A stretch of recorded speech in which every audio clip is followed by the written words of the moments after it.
Hey yo, what's up guys? Nels here and welcome back again to my YouTube channel. So for this video, nakarin na natin yung part 2 bagay experience ko. Yes, may part 2 na. Then, kung sino po yung hindi nakapanood ng part 1 ko guys, panoorin nyo na guys, maawa na po.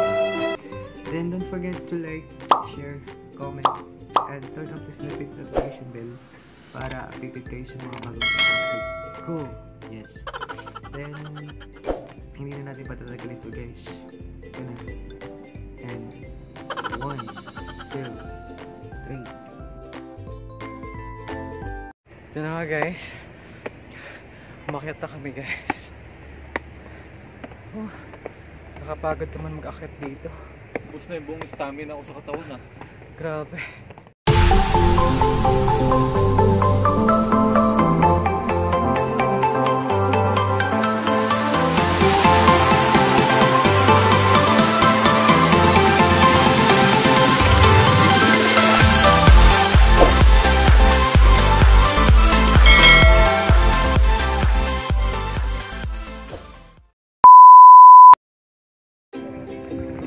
Guys, nakarating na kami ng strawberry farm. Wala daw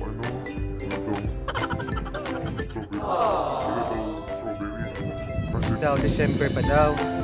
So walang nakumunga. So ayun nga. Ako sa inyo yung ano guys, yan. Yan lang siya. Wow! Yan lang siya pero wala siyang bunga. Yan. Walang bunga. Diba? Kasi December pa daw. December pa daw yan. Pupunta kayo ng strawberry farm. Marami kayong maano ng mga yung parang mga souvenir. Bakit ako yung sa souvenir? Ganyan. May mga t-shirt ng Taiwan Taekwondo. Tapos pang souvenir. Yan ang dami. Daming parang.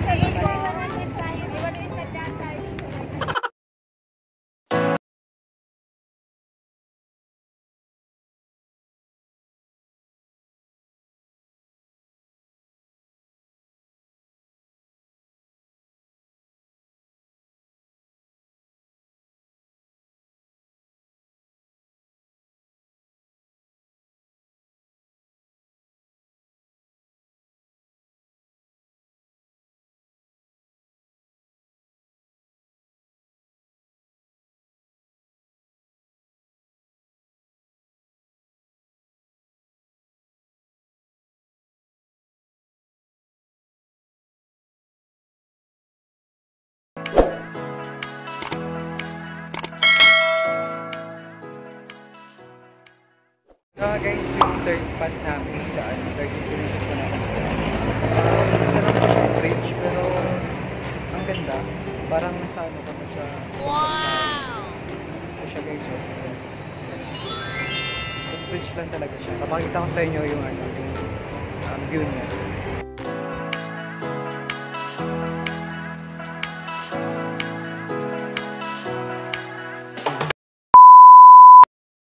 Ito na nga guys, nakilakad kami ulit. Papunta na kami ng ano ngayon Sen? Bill Church. Yung fourth destination ko namin na punta. Kasi mas maganda daw din. Or spot daw din yun. Ito na nga guys, ito mga Bill Church. Ito na nga guys, nakapasok na ako ng Bill Church. Isang lang pala. Nilakad lang namin kasi ang lapit lang.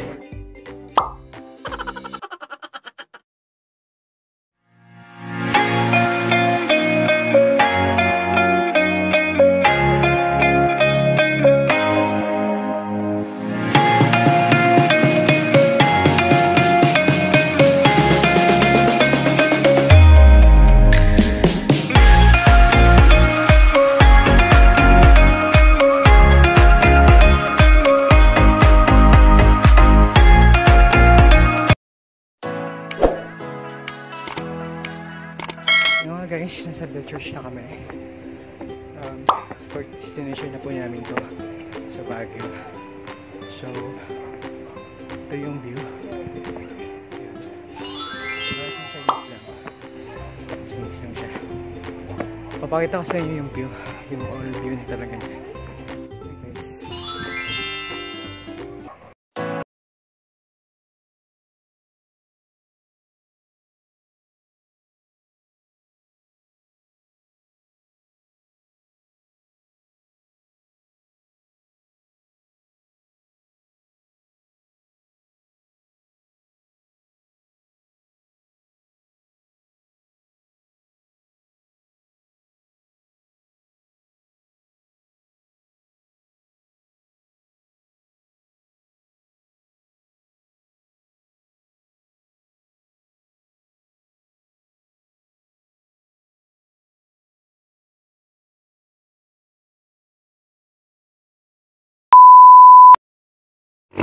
Guys, naglalakad kami ulit. Yung fifth destination po namin is ano yan? Bonmar, Bonmar Park.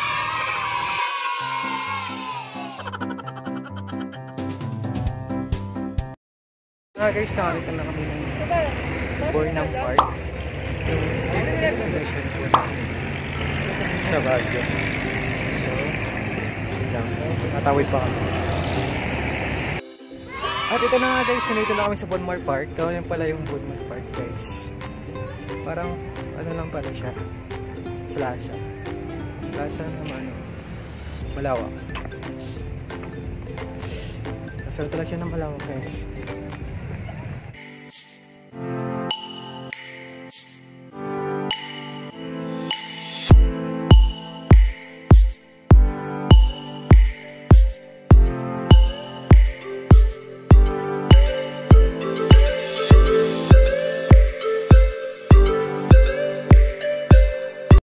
Guys, sakay na kami ng boat. Yes. Yan siya guys. Yan siya mga kapibinels. Tapos ito yung view. Yun. Wow! Pangkalan talaga siya. Yan nga guys, nakasakay na kami ng ano. Parang may pangkalan pa eh. Wow! Naiiyan naman ako sa dalawa. Sila na nagsasagwan. Sige, wait lang.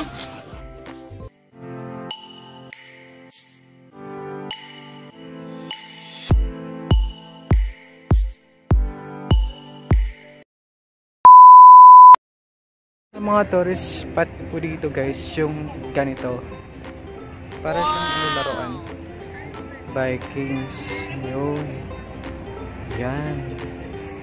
Yan siya guys. Diba parang enjoy lang.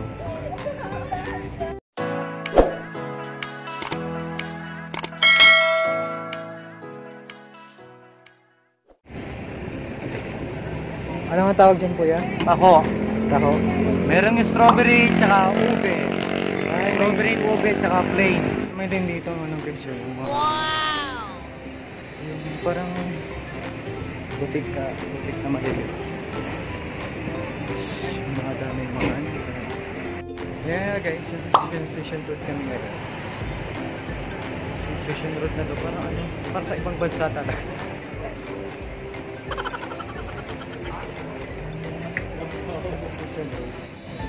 Punta kami ng SM Baguio.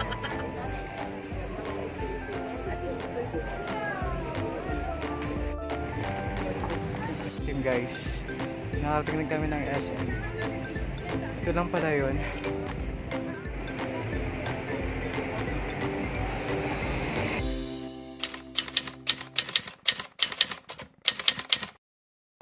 Yun nga guys, malapit kami. Punta na kami ng Botanical Garden. Actually na kami kasi hindi naman kayo sabi dito sa jeep na sasakay namin. Hindi namin siya kung saan ba niya. So, Ito na nga guys, nakarating na kami ng Botanical Garden. So ito na. Yes, nakarating din sa wakas. Yan. Guys, nakapasok na kami ng Botanical Garden. Sobrang pagod ko na.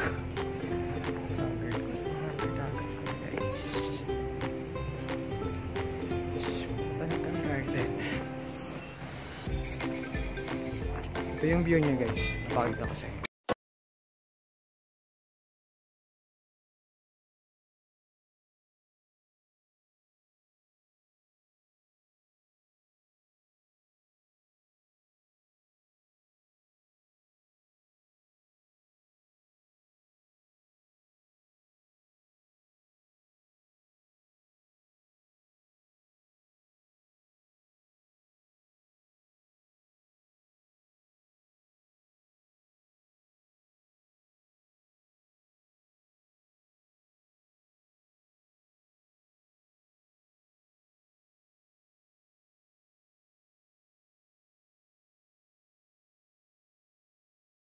Ang lawak-lawak nitong Botanical Garden guys.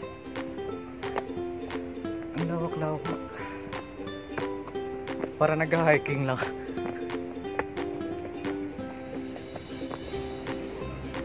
Para siyang ano. Yung parang ano, sujak sign ata. Yes. Wow! Mga sujak sign. Ito.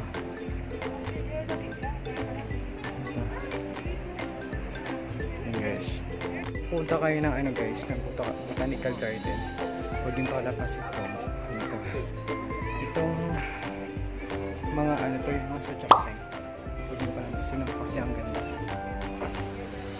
Ang ganda guys. Lahat ng mga sujak sign nandito lahat. Japanese ano, wishing wheel. Yan. So nga guys, may kuweba pala dito sa Botanical Garden. Ito. Okay.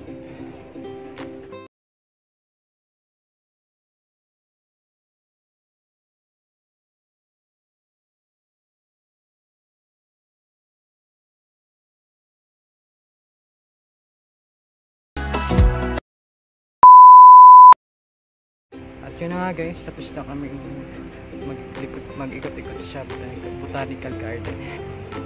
Tapos basta huwag yung kalimutan talaga yun, sojak sign.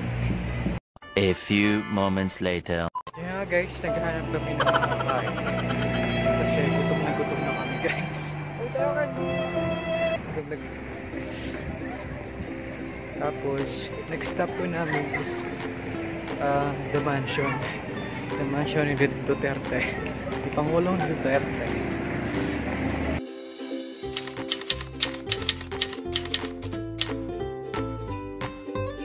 Ganda lang talaga. Para ano, save yung pera namin. So, kain muna tayo guys.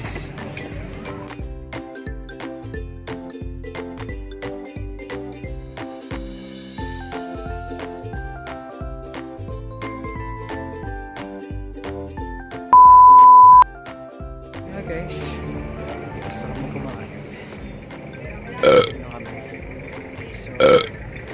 Yung next po namin na destination ko is yung The Mansion. Tapos i-change na rin ako ng bolo. Pinili ko to ng 35 pesos. Na guys, pupunta kami ng The Mansion. Kasi yung aanoin namin is mga pangagdanan.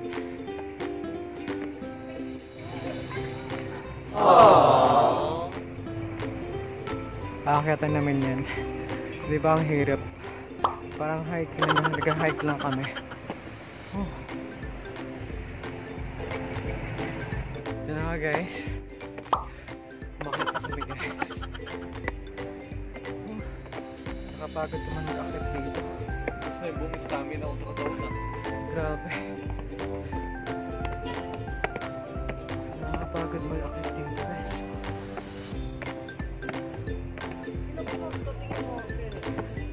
So already 5:40 PM na ng hapon. Parang nag-hiking lang. Ito pa lang yung way papuntang doon ng The Mansion. Yung shortcut. What's up mga baby nails? Tala kami ng The Mansion. Yung 6 destination namin. Aww. Ito na nga guys, dumating na kami sa The Mansion. Ito na nga siya. Guys, mapasok na kami ng The Mansion. Ito lang talaga siya guys. I-full view ko yung yung full view ng The Mansion. Wait lang.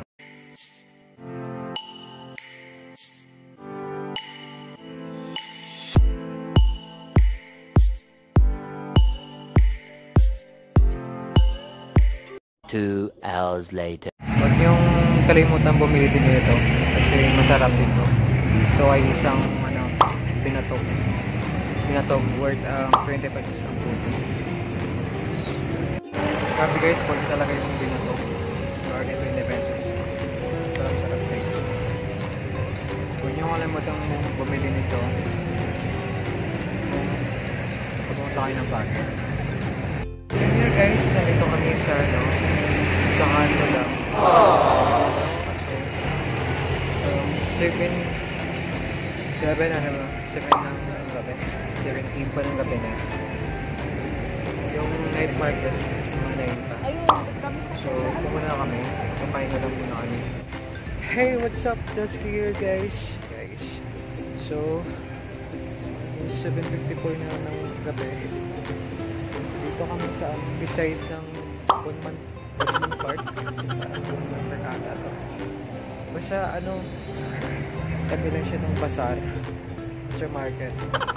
Naghintay tayo ng 9 PM kasi magsisimula yung night market mga 9 pa. So see you sa night market guys.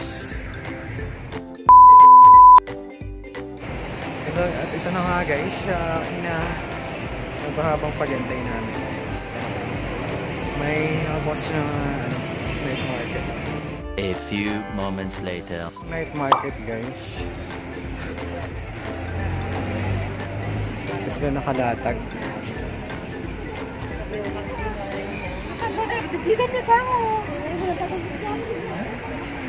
So inaantay ko nila yung 9 talaga. Guys, nag-uumpisa na sila maglatag.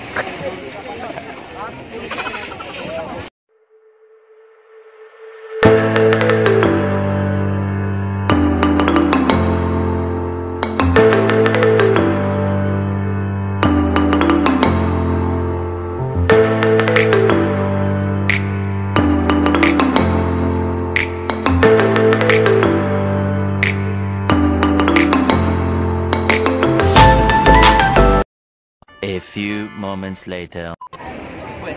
Piligan muna tayo. Maghanap pa tayo.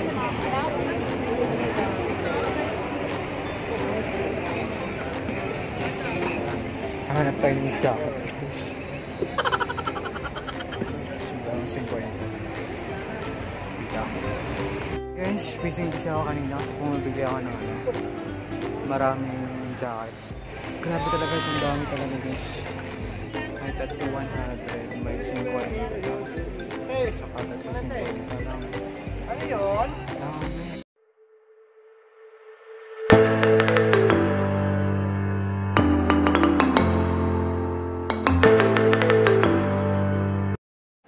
So,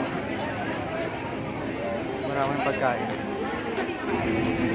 Lahat ng makakain nyo na gusto nyo, meron dito.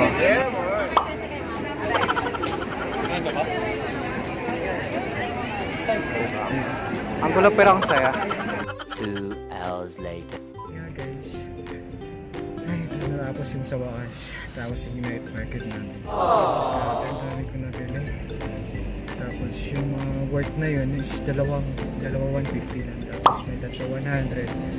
So bukas ko na lang i-unbox. Ito pa ito rin. Pero worth it naman. Worth it talaga worth it talagang night market sa Baguio.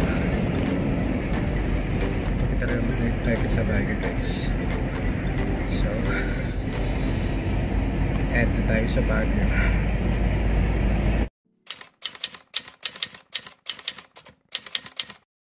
2 hours later. 1 eternity later. At yun nga guys. For 5 hours na biyahe, nakarating na kami ng Maynila.